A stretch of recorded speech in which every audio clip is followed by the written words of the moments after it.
To a time when billions of viewers receiving information from low-orbiting satellites above the globe could, if they wished, pass on what they received to others. Fixing a date when a technology begins is often problematic.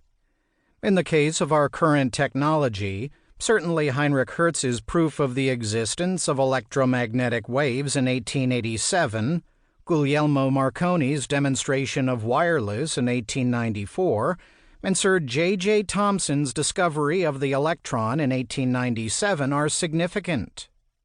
These men built upon the prior work and theories of Michael Faraday, Joseph Henry, and James Clerk Maxwell. At the beginning of the 20th century, three Americans employed the knowledge of the past to create the foundations for modern electronics and our digital age. Lee De Forest, who had invented the three-element vacuum tube; Edwin Howard Armstrong, the genius who discovered the fundamental circuits that made broadcasting and receiving possible, and whose invention and experiments with wideband FM laid the groundwork for world communication; and David Sarnoff, not an inventor but a sagacious entrepreneur who, as head of RCA and NBC, was at the forefront of technical development and broadcasting for half a century. De Forest, Armstrong, and Sarnoff were each self-assured and headstrong in ways that often brought them into a prolonged and hostile drama worthy of a classical writer such as Aeschylus or Sophocles.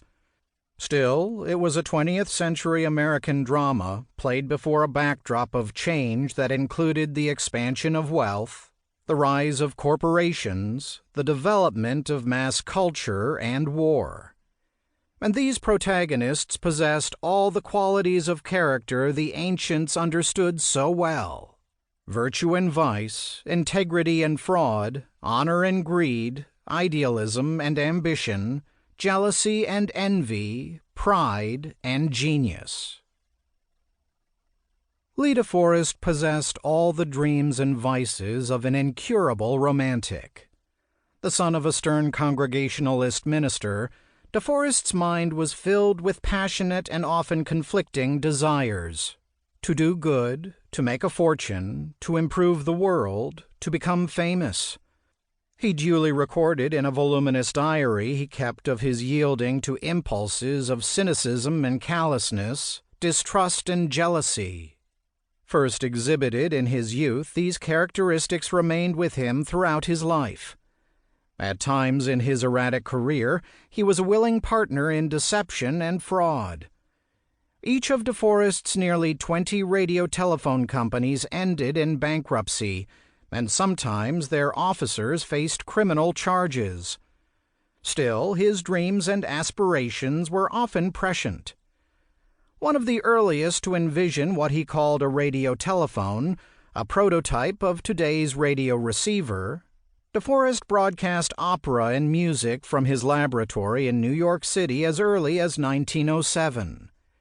His desire to find a new way to capture sound on radio waves led him to create the three-element radio tube, what he called the Audion.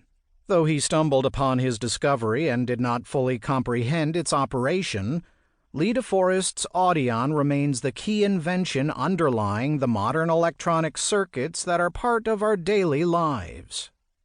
Edwin Howard Armstrong possessed the force of genius in his understanding of electromagnetic waves. His discoveries unleashed the potential of electronic communication to the world.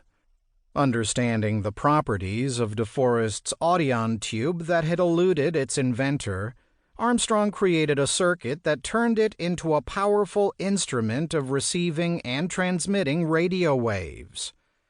He created a novel way of tuning that is the basis of every radio and television today. And above all, Armstrong created an entirely new type of broadcasting system, wideband frequency modulation, which listeners would come to call FM. His inventions made him the largest shareholder in the Radio Corporation of America at one point, and brought him additional millions from other companies. Though endowed with a remarkable ability for creative thinking and for challenging accepted beliefs and assumptions about